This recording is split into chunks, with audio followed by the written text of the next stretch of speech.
Sa isang maliit na baryo sa probinsya, nakatayo ang isang lumang barong-barong na gawa sa pinagtagpi-tagping yero at kahoy.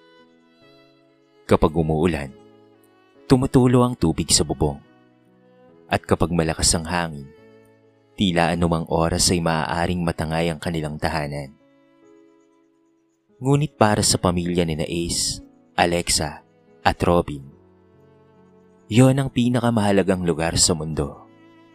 Doon sila nagtatawanan, nagkikwentuhan at nangangarap sa kabila ng kahirapan. Maagang nagising si Mang Temyo isang umaga. Tulad ng nakagawian, naganda siya para pumasok bilang kargador sa palengke. Kahit sumasakit ang kanyang likod sa maghapong pagbubuhat ng mabibigat na sako, hindi siya nagrereklamo.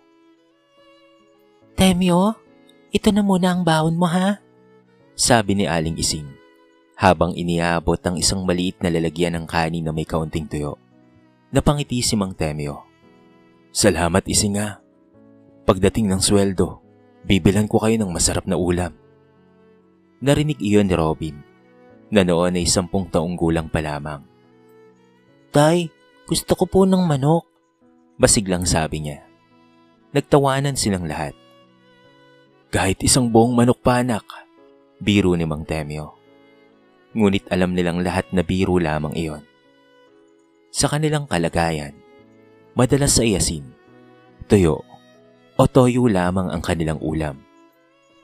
Si Ace, ang panganay, ay 18 taong gulang na. Kahit nag-aaral pa noon, tumutulong na siya sa iba't ibang racket upang madagdagan ang kita ng pamilya. Si Alexa naman, na 16 na taong gulang, ay naglalabada para sa ilang kapitbahay tuwing walang pasok. Kahit mahirap ang buhay, hindi nawawala ang kanilang pagmamahalan. Isang hapon, habang naglalakad si Aling Ising pauwi mula sa paglalaba, narinig niya ang pabulong-bulong na usapan ng kanilang mga kapitbahay. Nako, mukhang hindi na naman nakabayad sa upay ang si Ising. Oo nga eh, ilang buwan na raw silang atrasado. Dahil doon ay napayuko siya. Alam niyang totoo ang mga iyon.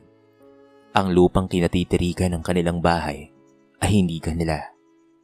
Pag-aari iyon ni Aling Clara, isa sa pinakamayamang babae sa baryo. Kilala si Aling Clara hindi lamang sa kanyang yaman, kung hindi pati na rin sa kanyang pagiging matapobre at mahilig makialam sa buhay ng iba. Kinagabihan, habang naghahapunan ng pamilya, may narinig silang malakas na boses mula sa labas. Ising, Temyo! Nagkatinginan sila. Agad nilang nakilala ang boses. Si Aling Clara. Lumabas sina Mang Temyo at Aling Ising. Nakatayo roon si Aling Clara. Nakapamewang pa habang nakatingin sa kanilang bahay, na tila ba isa yung maruming bagay na nakasisira sa kanyang paningin. Temyo, kailan ba kayo magbabayad ng utang ninyo sa upa? Mataray niyang tanong. Pasensya na Clara. Kapos po talaga kami ngayon eh. Mahinang sagot ni Mang Temyo. Umismid ang matandang babae. Puro na lang kayo dahilan. Kung hindi nyo kayang magbayad, bakit hindi na lamang kayo umalis dito? Naramdaman ni Ace ang pag-init ng kanyang ulo. Ngunit pinigilan niya ang kanyang sarili. Ayaw niyang bastusin ang nakatatanda. Ginagawa naman po namin ang lahat para makabayad, magalang niyang sabi. Ngunit lalo lamang tumalim ang tingin ni Aling Clara. Lahat? Kung talagang masipag kayo, hindi kayo ganyan kahirap. Parang punyal na tumarak sa puso ng bawat isa ang kanyang mga salita. Tahimik lamang silang nakinig habang isa-isang binato ni Aling Clara ang kanyang mga pangmamaliit. Nang makaalis ito, bumalik sila sa loob ng bahay. Walang nagsasalita. Tanging kaluskos ng hangin sa lumang bubong ang siyang maririnig. Maya-maya, nagsalita si Aling Ising. Huwag kayong mag-alala. Hindi habang buhay ganito tayo. Napatingin sa kanya ang kanyang mga anak. Darating rin ang araw, nagiginhawa ang buhay natin. Mahigpit na ikinuyom ni Ace ang kanyang mga kamao. Habang nakatanaw siya sa butas-butas nilang dingding, May isang pangarap na unti-unting nabuo sa kanyang puso. Hindi pa niya alam kung papaano. Hindi pa niya alam kung kailan. Ngunit sigurado siya sa isang bagay. Na balang araw, hindi na sila magiging mahirap. At balang araw, hindi na sila muling yuyuko kanino man. Lumipas ang ilang buwan matapos ang pagpunta ni Aling Clara sa kanilang bahay. Sa bawat araw na dumarating, lalo lamang bumibigat ang pasani ng pamilya ni Ace. Patuloy na nagsisikap si Mang Temyo sa palengke. Ngunit hindi sapat ang kanyang kinikita. Minsan pa nga, umuwi siyang halos wala ng lakas dahil sa maghapong pagbubuhat ng mabibigat na kargamento. Si Aling Ising naman ay tumatanggap ng kahit anong labada upang may maipampili ng pagkain. Ngunit kahit gaano sila kasipag, tila hindi sila makaalis sa kahirapan. Ang utang nila sa upa sa lupa ni Aling Clara ay patuloy na nadaragdagan. Isang umaga, habang nag-aalmusal sila ng lugaw na halos tubig na lamang ang laman, may narinig silang ingay sa labas. Lumabas kayo dyan! Napahinto sila. Agad nilang nakilala ang matinis na boses. Si Aling Clara. Mabilis na lumabas si Mang Temyo at Aling Ising. Sumunod naman sina Ace, Alexa at Robin. Paglabas nila, nakita nilang maraming kapitbahay ang nakatingin. May mga nakasilip sa bintana. May mga nakatayo sa kalsada at may mga nagbubulong-bulungan na. Parang may inahabang palabas ang mga ito. Nakatayo sa gitna si Aling Clara, kasama ng dalawa niyang tauhan. Hanggang kailan niyo ako paghihintahin? Sigaw niya. Aling Clara, nagmamakaawa po kami. Bigyan niyo pa po kami ng kaunting panahon. Pakiusap ni Aling Ising. Ngunit lalo lamang tumigas ang mukha ng matanda. Panahon? Ilang buwan na akong nagtitiis sa inyo ha? Makakabahay din po kami. Unti-unti lang po, sabi ni Mang Temyo. Nako, hindi na. Wala na akong tiwala sa inyo. Umalingaw ang kanyang boses sa buong paligid. Napayuko si Robin habang naririnig ang mga bulungan ng mga tao. Kawawa naman sila. Pero utang ay utang. Matagal na rin naman silang hindi nakakabayad. Ngumiti ng mapanlait si Aling Clara. Kaya kayo naghihirap dahil tamad kayo. Nagulat ang lahat, maging si Ace ay napatingin sa kanya ng masama. Tama na po, pigil at galit na sabi niya. Ngunit hindi napigilan ni Aling Clara. Ano? Hindi ba totoo naman? Tignan niyo nga ang mga sarili ninyo. Habang ang iba ay umuunlad, kayo ay nariyan pa rin. Ramdam ni Ace ang pagngingit-ngit ng kanyang mga ngipin. Alam niyang hindi sila tamad. Nakikita niya kung papaanong magpagod ang kanyang ama araw-araw. Nakikita niya kung papaanong magkasugat-sugat ang mga kamay ng kanyang ina dahil sa paglalabada. Ngunit pinili niyang manahimik. Biglang nag-utos si Aling Clara sa kanyang mga tauhan. Ilabas niyo ang mga gamit nila. Dali! Nanlaki ang mga mata ni Aling Ising. Wag naman po. Ngunit hindi na nakinig pa ang mga tauhan. Isa-isang inilabas ang kanilang mga gamit. Lumang kabinet, sirang mesa, mga banig, mga damit, maging ang lumang larawan ng kanilang pamilya ay napunta sa lupa. Napaiyak si Alexa habang pinupulot ang mga gamit. Nay? Umiiyak niyang tawag. Si Robin naman ay tahimik na lumuluha habang yakap-yakap ang kanyang bag. Pakiramdam niya ay unti-unting dinudurog ang kanyang pagkatao sa harap ng maraming tao. Samantala, si Mang Temyo ay nakatungo lamang. Hindi dahil wala siyang gustong sabihin, kung hindi dahil wala siyang magawa. Mahirap lumaban kapag kahirapan ang kalaban. Nang tuluyan silang mapaalis, nagsimulang maglakad ang pamilya dala ang kanilang mga gamit. Walang sino man ang nagsalita. Tanging hikbi ni Alexa at Robin ang maririnig. Habang naglalakad, lumingon si Ace sa lupang minsang naging tahanan nila. Nakita niyang nakangisi si Aling Clara habang pinagmamasdan silang papalis. Sa sandaling iyon, may apoy na nagliyab sa kanyang puso. Hindi apoy ng galit, kung hindi apoy ng determinasyon. Mahigpit niyang hinawakan ang balikat ng kanyang kapatid. Robin, Bakit kuya? alalahanin mo ang araw na ito ha. Napatingin sa kanya ang bunso. Bakit po? Tumingin muli si Ace sa lupang iniwan nila. Dahil bahalang araw, babalikan natin ang lugar na ito. Babalikan? Tumango si Ace. At sa araw na yon, hindi na tayo magiging kawawa. Hindi alam ni na Alexa at Robin kung papaanong mangyayari yon. Ngunit sa likod ng sakit, kahiyan at luha na kanilang naramdaman sa araw na yon, isang pangarap ang isinilang. Pangarap na balang araw ay makakabangon sila at ipapakita sa lahat na ang mga taong minsang itinaboy ay maaari ring magtagumpay.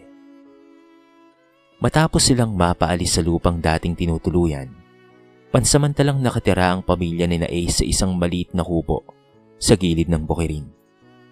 Ang kubo ay pag-aari ng isang mabait na magsasakang naawa sa kanilang kalagayan.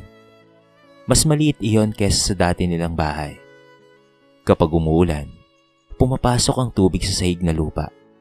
Kapag gabi naman, halos marinig nila ang bawat ugong ng hangin sa paligid. Ngunit wala silang pagpipilian. Araw-araw ay tila pakikipaglaban sa buhay. Lalong humina ang katawan ni Mang Temyo dahil sa sobrang pagtatrabaho. Kahit may lagnat at inuubo, pilit pa rin siyang pumapasok sa palengke. Temyo, magpahinga ka naman. Nag-aalalang sabi ni Aling Ising isang gabi. Paano naman tayo kakain kung hinto ako? Mahinaong sagot niya. Ngunit dumating ang araw na bumigay rin ang kanyang katawan. Habang nagbubuhat ng sako ng bigas sa palengke, bigla siyang nahilo at pagkatapos ay natumba. Agad siyang isinugod ng mga kasamaan sa pinakamalapit na klinika. Nang malaman niyon ng pamilya, nagmadali silang pumunta roon. Napaiyak si Alexa nang makita niya ang kanyang ama na nakahiga sa kama. Tatanggalin na raw muna ang tatay niyo sa trabaho. Sabi ni Aling Sing habang pinupunasan ang kanyang mga luha. Parang gumuho ang mundo ni Ace. Alam niyang iyon lamang ang pangunahing pinagkukunan nila ng kita. Kinagabihan, tahimik silang kumakain ng lugaw. Walang gustong magsalita. Tanging tunog ng mga kutsara ang siyang maririnig. Hanggang sa si Ace ang unang bumasag ng katahimikan. Nay, Tay, may desisyon na po ako. Napatingin ang lahat sa kanya. Ano yun anak? Tanong ni Aling Ising. Huminga siya ng malalim. Hinto na po muna ako sa pag-aaral. Nagulat silang lahat. Huwag Ace, agad na sabi ng kanyang ama. Hindi pwede anak. Pangarap naming makapagtapos kayo ng pag-aaral kayong magkakapatid. Ngunit matatag ang mukha ni Ace. Mas kailangan tayo ng pamilya ngayon, Tay. Tahimik na napaluha si Aling Ising. Makalipas ang ilang araw, nagsimula si Ace bilang construction helper sa kalapit na bayan. Maaga siyang umalis at gabi na nakauwi. Si Alexa naman ay nagpa siya ring tumulong. Namasukan siya bilang kasambahay sa bahay ng isang mayamang pamilya. Masakit para sa kanya ang huminto sa pag-aaral. Ngunit mas mahalaga ang pangangailangan ng kanilang pamilya. Tanging si Robin na lamang ang natarang nag-aaral. Madalas siyang mainggit sa mga kaklasing may baon at bagong gamit sa paaralan. Ngunit sa bawat naiisip niya ang sakripisyo ng kanyang mga kapatid, lalo siyang nagsisikap.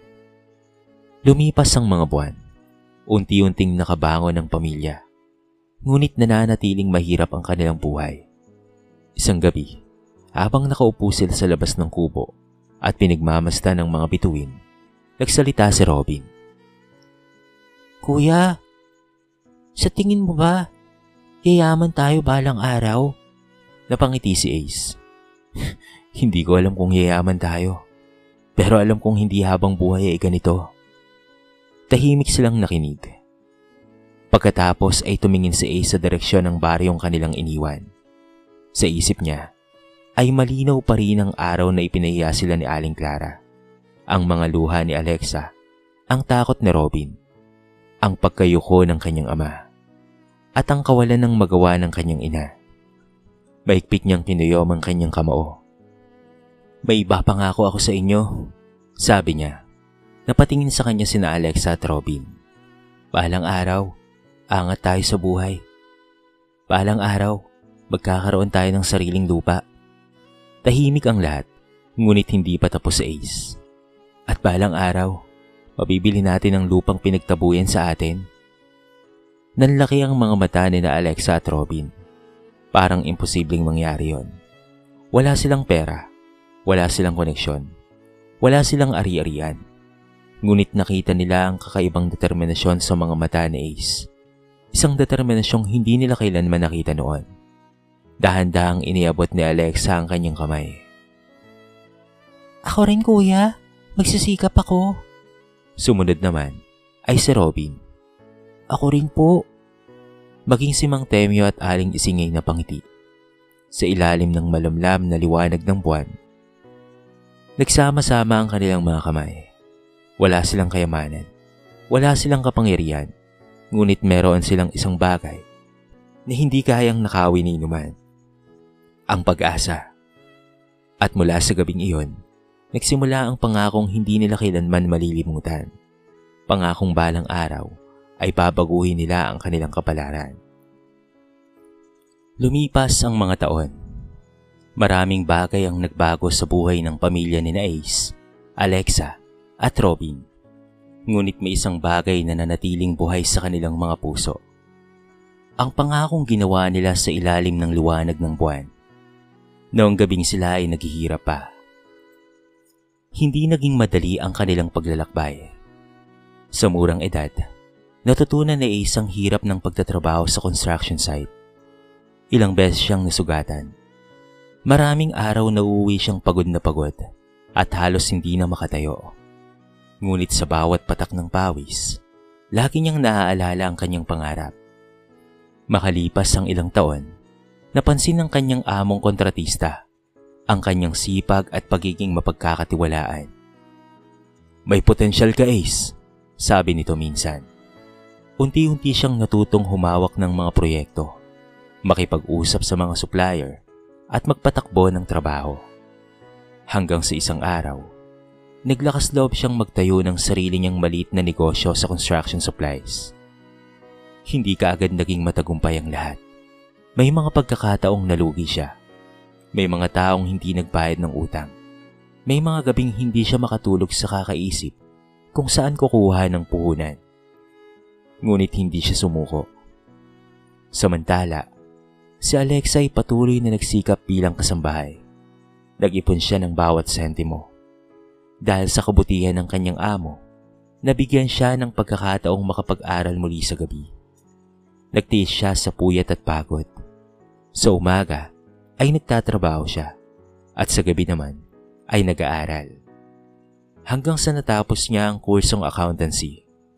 Nang makapasa siya sa board exam, napaluha si Aling Ising sa sobrang tuwa. Hindi na sayang ang lahat ng paghihirap mo, anak, sabi nito habang siya ay yakap. Samantala, si Robin naman ay naging inspirasyon ng sakripisyo ng kanyang mga kapatid. Lalo siyang nagsikap sa pag-aaral. Naging scholar siya hanggang kolehiyo. Pagkatapos ng maraming taon ng pagsisikap, nakapagtapos siya bilang engineer. Sa araw ng kanyang pagtatapos, hindi napigilan ni Mang Temyo ang pagluha.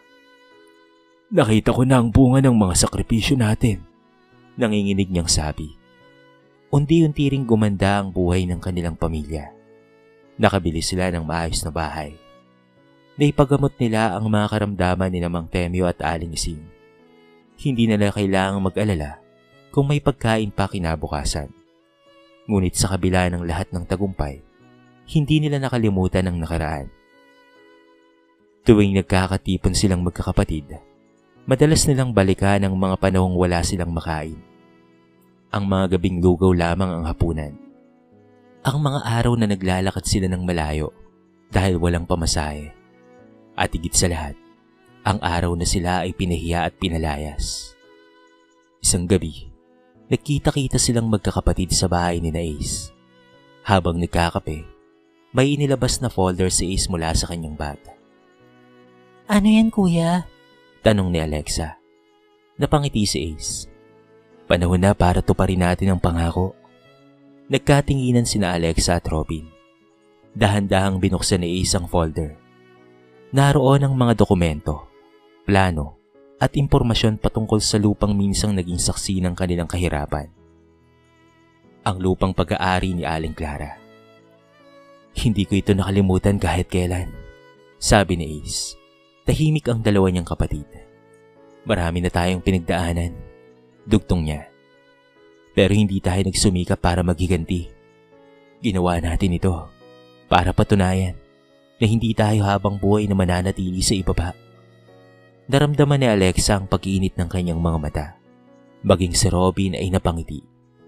Sa wakas, tila unti-unti nang lumalapit ang katuparan ng pangarap na minsang tila imposibleng maabot. At habang pinagmamasdan nila ang mga dokumento sa mesa, wala ni isa sa kanila ang nakaalam na ang pagkakataong matupad ang kanilang pangako ay mas malapit na kaysa sa kanilang inaakala. Habang unti-unting umaangat ang buhay ni na Ace, Alexa at Robin, kabaliktaran naman ang nangyayari sa buhay ni na Aling Clara. Sa loob ng maraming taon, nanatili siyang kilala sa baryo bilang mayamang may-ari ng maraming lupa. Ngunit hindi nagbago ang kanyang ugali. Patuloy pa rin siyang naging matapobre, mapanghusga, at mahilig mangialam sa buhay ng iba. Kapag may bagong balita sa baryo, siya ang unang nakakaalam. At kadalasan, siya rin ang unang nagpapakalat nito. Marami ang natatakot sa kanya dahil sa kanyang matalas na dila. Kapag may nagawang mali ang isang tao, agad niya itong ginagawang paksa ng usapan. Hindi talaga marunong mahiya ang mga tao ngayon. Madalas niyang sabihin habang nakikipagkwentuhan. Ngunit habang tumatagal, nagsisimulang magsawa ang mga tao sa kanyang ugali. Marami na ang nasasaktan sa kanyang mga salita. Marami na rin ang nawala ng tiwala sa kanya. Isang araw, isang malaking pangyayari ang gumuluntang sa buong baryo.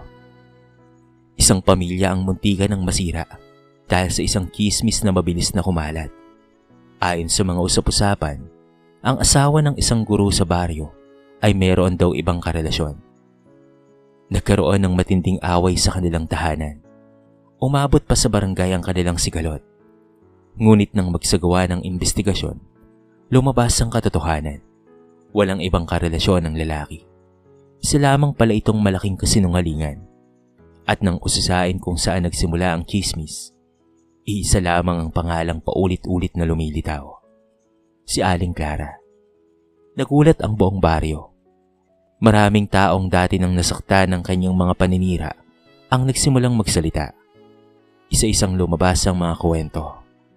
May pamilyang nag-away dahil sa maling impormasyon na kanyang ipinapakalat. May magkakaibigang nagkasira-sira dahil sa kanyang mga imbentong kwento. May mga taong nawalan ng dangal dahil sa kanyang mga kasinungalingan. Sa unang pagkakataon, si Aling Clara ang napunta sa sentro ng usapan. Ngunit hindi na bilang mayamang babae na kinatatakutan ng lahat. Kung hindi bilang taong unti-unting nawawalan ng respeto mula sa komunidad. Pinatawag siya ng barangay upang managot sa kanyang ginawa. Doon niya naranasan ang kahiyang matagal na niyang ipinapadama sa iba.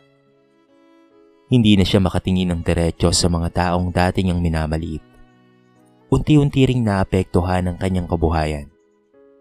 Maraming umiiwas sa pakipagtransaksyon sa kanya. May ilang umuupa sa kanyang mga lupa ang lumipat sa ibang lugar. Ang ilan niyang mga pinagkakakitaan ay nagsimula ng malugi. Bukod pa roon, napabayaan na rin niya ang pamamahala sa kanyang mga ari-arian. Dahil sanay siyang umasa sa kanyang dating impluwensya, hindi niya napansin ang pagdami ng kanyang mga pagkakautang. Hanggang sa dumating ang araw na kinakailangan na niyang humiram ng malaking halaga upang matustusan ang kanyang mga obligasyon. Ngunit lalo lamang lumaki ang kanyang problema. Lumipas ang mga buwan at hindi niya mabayaran ang mga utang. Isa-isa niyang isinangla ang ilan sa kanyang mga ari-arian. Ngunit hindi pa rin iyon sapat. Sa unang pagkakataon ng kanyang buhay, nakaramdam siya ng takot. Takot na mawala ang lahat ng kanyang pinaghirapan. Isang gabi, mag-isa siyang nakaupo sa sala ng kanyang malaking bahay. Tahimik ang paligid. Wala na ang mga taong dating nakapaligid sa kanya. Wala na ang mga nakikipagkwentuhan sa kanya araw-araw. Wala na ang mga nagpapakita ng paghanga sa kanyang yaman. Napayuko siya at doon niya unti-unting naisip ang isang masakit na katotohanan. Ang mga taong matagal niyang minamalit ay maaaring mas mayaman pa pala kesa sa kanya pagdating sa kabutihan ng puso. Ilang linggo ang lumipas, dumating ang pinakamasakit na desisyon sa kanyang buhay. Upang mabayaran ang kanyang mga utang at makaiwas sa tuluyang pagkakabangkarote, napilitan siyang ibenta ang kanyang pinakamahalagang ari-arian. Ang malawak na lupang matagal niyang ipinagmamalaki. Ang lupang minsang pinagtabuhan niya sa isang mahirap na pamilya. At hindi niya alam, may mga matang matagal nang nakamasid at naghihintay ng pagkakataong iyon. Mga matang pag-aari ng tatlong magkakapatid na hindi kailanman nakalimot sa kanilang pangako. Mabilis na kumalat sa mga negosyante sa karatig bayan ang balitang ibinibenta na ni Aling Clara ang kanyang malawak na lupain. Marami ang interesado. Maganda ang lokasyon ng lupa. Malawak ito at may malaking potensyal para sa mga negosyo at pabahay. Ngunit hindi alam ng karamihan na may 3 taong matagal nang naghihintay sa pagkakataong iyon. Sina Ace, Alexa at Robin. Sa isang pribadong opisina sa syudad, tahimik na pinag-uusapan ng magkakapatid ang kanilang plano. Nasa harapan nila ang mga dokumento at papeles patungkol sa lupang dating kinatitirikan ng kanilang barong-barong. Sigurado na ba tayo? Tanong ni Alexa. Ngumiti si Robin. Matagal na nating hinihintay ito. Napatingin sa isa larawan ng lupa. Halos 20 taon na ang lumipas mula nang mapaalis sila roon. Ngunit sariwa pa rin ang kanyang alaala.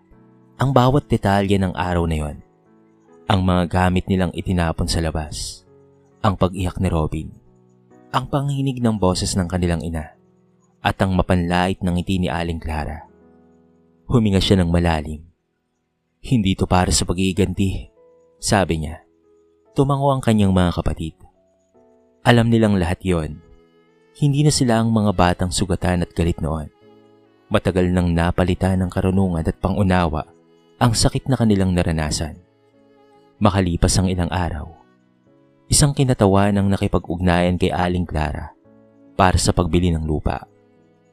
Hindi pinakilala kung sino ang tunay na bibili. Alam lamang ni Aling Clara na seryoso ang bumibili at handang bayaran ang halaga ng lupa. Sa totoo lang, malaking ginhawa yon para sa kanya. Sa wakas ay mababayaran na rin niya ang mga utang na matagal nang bumabagabag sa kanyang isip. Dumating ang araw ng permahan ng kasunduan. Maaga pa lamang ay nasa opisina na si Aling Clara. Kabado siyang naghihintay. Paminsan-minsan ay sinusulyapan niya ang pinto habang hinihintay ang pagdating ng bibili. Maya-maya ay bumukas na ang pinto. Pumasok ang 3 tao. Maayos ang pananamit, kumpiyansa ang kanilang mga hakbang. Taglay nila ang katahimikan ng mga taong dumanas sa maraming pagsubok at nagtagumpay. Sa una ay hindi kaagad nakilala ni Aling Clara ang mga ito. Ngunit nang mapagmasdan niya ang kanilang mga mukha, biglang nanlaki ang kanyang mga mata. Parang huminto ang oras. Hindi siya makapaniwala. Ace? Napalunok siya. Alexa? At Robin? Parang nawalan siya ng boses.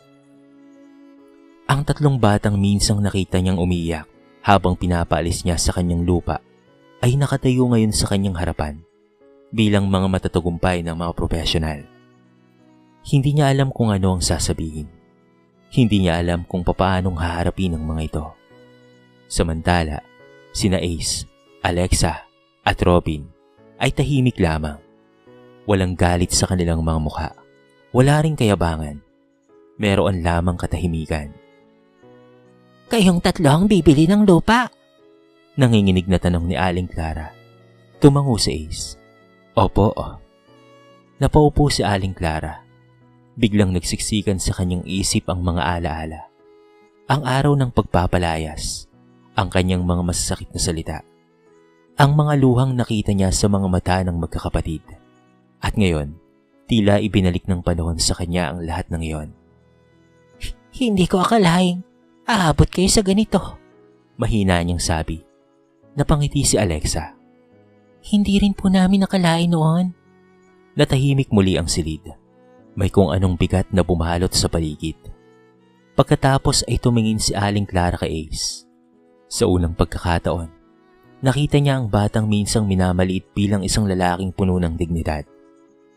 At sa unang pagkakataon din sa kanyang buhay, nakaramdam siya ng tunay na pagsisisi. Unti-unting pumatak ang kanyang mga luha. Patawarin niyo ako. Mahina niyang sambit, ngunit hindi kaagad sumagot si Ace.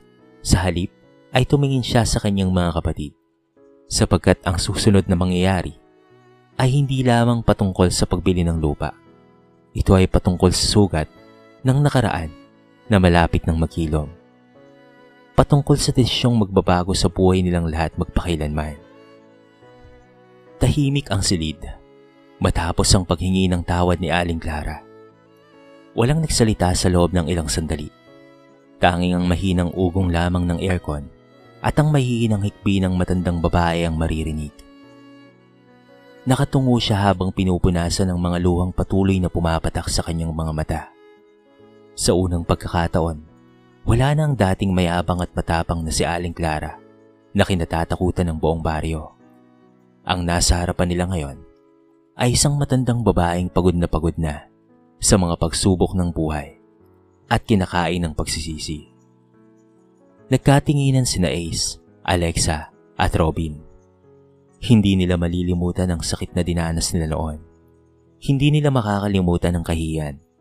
Hindi rin nila makakalimutan ang mga gabing umiiyak ang kanilang ina at pati na rin ang ama dahil hindi nila alam kung saan kukuha ng pagkain kinabukasan. Ngunit habang nakatingin sila kay Aling Clara, may isang bagay silang napagtanto. Ang paghihiganti ay hindi makakapagpagaling ng sugat. Ang galit ay hindi makakapagbigay ng kapayapaan.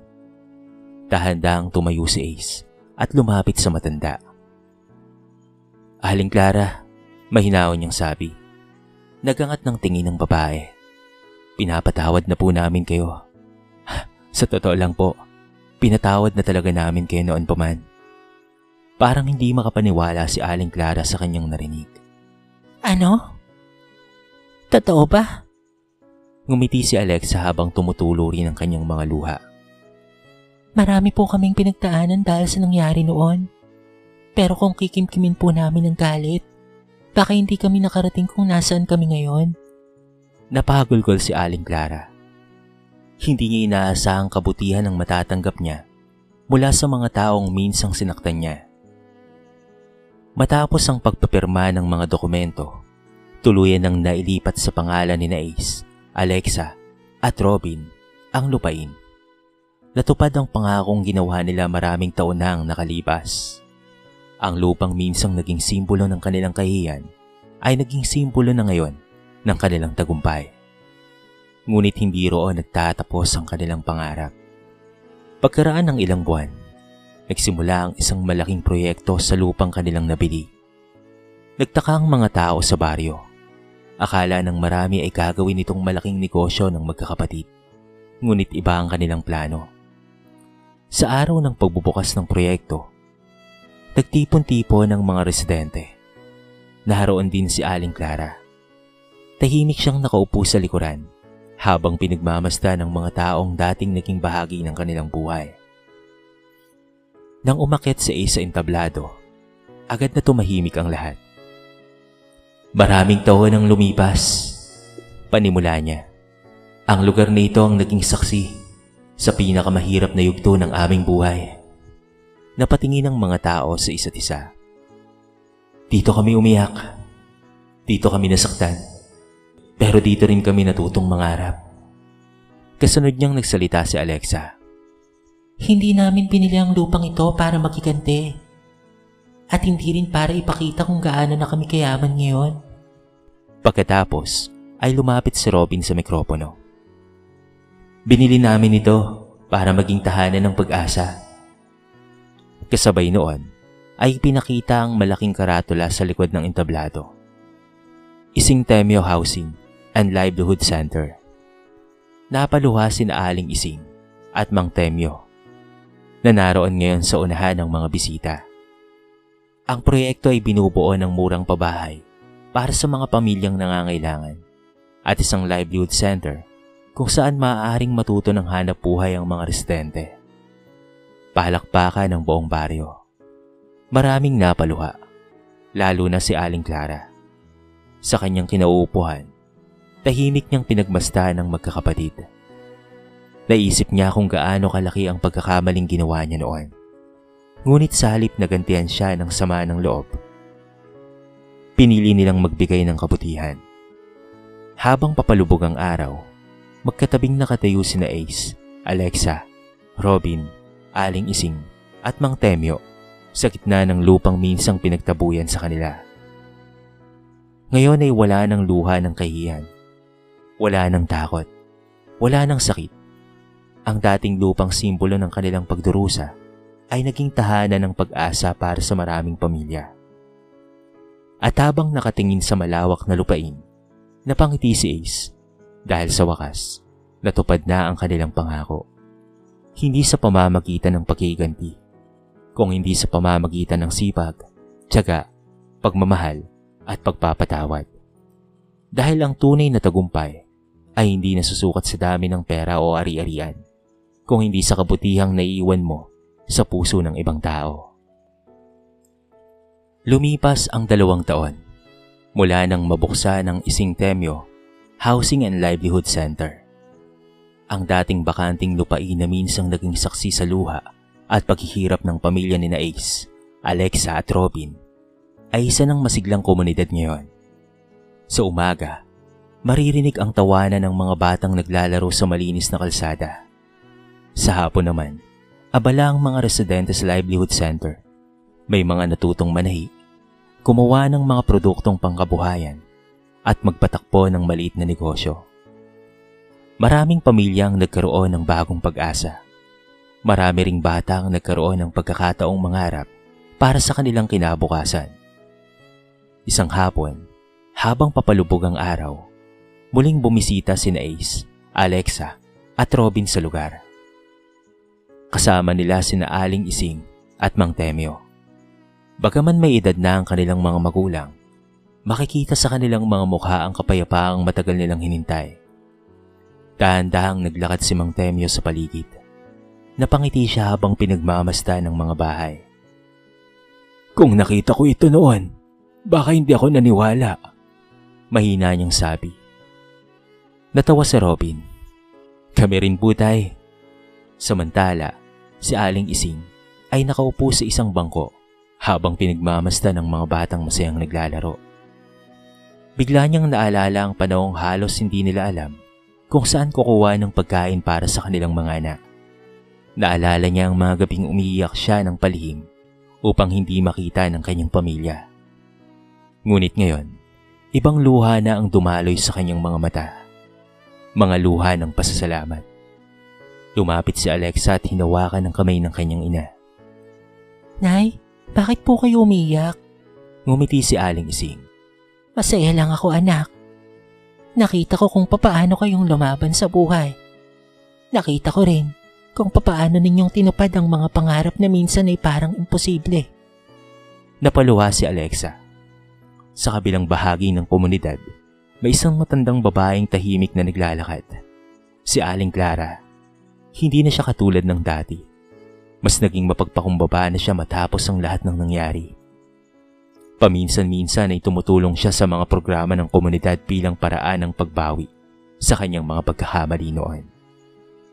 Nang makita niya ang pamilya, dahan-dahan siyang lumapit. Nagkatinginan sila. Pagkatapos ay ngumiti siya. Isang ngiting puno ng kapayapaan. Maraming salamat, Mahinaon niyang sabi. Hindi niya na kailangang ipaliwanag kung bakit. Naiintindihan na nila. Tumango lamang si Ace. Minsan, ang pinakamagandang sagot ay ang katahimikan. Habang papalubog ang araw, sama-samang tumayo ang pamilya sa gitna ng komunidad. Ang parehong lupang minsang naging dahilan ng kanilang pagluha ay ngayon ay nagbibigay na ng tahanan at pag-asa para sa maraming tao. Tahimik na pinagmasdan ni Ace ang paligid. Naalala niya ang araw na sila ay pinalayas. Naalala niya ang pangakong ginawa niya sa kanyang mga kapatid sa harap ng kanilang maliit na hubo. At ngayon, natupad na ang lahat. Hindi naging madali ang kanilang paglalakbay. Maraming luha, maraming sakripisyo, maraming pagkakataong gusto na nilang sumuko. Ngunit pinili nilang magpatuloy. Pinili nilang maniwala. Pinili nilang mangarap. Habang unti-unting nilalamon ng dapit hapon ng kalangitan, mahigpit na naghawak kamay ang pamilya. At sa sandaling iyon, alam nilang ang pinakamahalagang bagay na kanilang natamo ay hindi ang lupa, hindi ang tagumpay, hindi ang kayamanan, kung hindi ang katotohanan sa kabila ng lahat ng pagsubok na natili silang nagkakaisa. Sapagkat ang pamilyang sama-samang lumalaban ay kayang baguhin ang anumang kapalaran, at ang mga taong minsang pinagtabuyan ng mundo ay maaari ring maging ilaw na magbibigay ng pag-asa sa iba. Sa kwentong ito ay marami tayong mapupulot na aral. Ang kahirapan ay hindi permanente. Kahit gaano kahirap ang kalagayan ng isang tao ngayon, maaari pa rin siyang umangat sa buhay sa pamamagitan ng sipag, tiyaga, disiplina, at pananalig sa Diyos. Ang mga pagsubok ay maaaring maging inspirasyon sa tagumpay. Sa halip na magpaalipin sa sakit ng nakaraan, ginamit ni Ace, Alexa, at Robin ang kanilang karanasan bilang motibasyon upang magsikap at magtagumpay. Ang pagmamahalan at pagkakaisa ng pamilya ay isang malaking kayamanan. Sa gitna ng gutom, kahirapan, at problema, nanatiling magkakapit-bisig ang pamilya. Dahil dito, nalampasan nila ang lahat ng hamon sa buhay. Ang pagmamataas at pangmamaliit sa kapwa ay may kapalit na bunga. Ipinakita ng buhay ni Aling Clara na ang yaman at kapangyarihan ay hindi sapat upang makuha ang respeto ng tao. Ang mabuting pag-uugali at malasakit sa kapwa ang tunay na sukatan ng pagkatao. At ito ang pinakamensahe ng kwento. Ang tagumpay ay mas matamis kapag ito ay bunga ng sipag at sakripisyo, at mas nagiging makahulugan kapag ginamit upang magbigay ng pag-asa sa iba. Ang taong marunong magpatawad ay higit na mayaman kaysa sa taong maraming ari-arian, ngunit walang kabutihan sa puso. Dito na po nagtatapos ang ating maiksing kwento sa araw na ito. Sana po ay nagustuhan nyo. At sana po ay kinapulutan nyo ng maraming aral. Kayo mga kabarangay, anong masasabi nyo sa ating kwento? I-comment nyo naman po sa baba ang inyong mga reaksyon at babasahin natin ang lahat ng yan. I-comment nyo na rin kung taga saan kayo para naman malaman ko kung hanggang saan nakaabot ang video na ito. Paki-like and share na rin po ang ating kwento para mapakinggan rin ng iba. At kung bago ka pa lamang sa ating channel, baka naman pwedeng pakihit ng subscribe button at bell notification button para palagi kang updated sa mga bago nating upload na katulad nito. So paano mga kabarangay? Hanggang sa muli. Thank you so much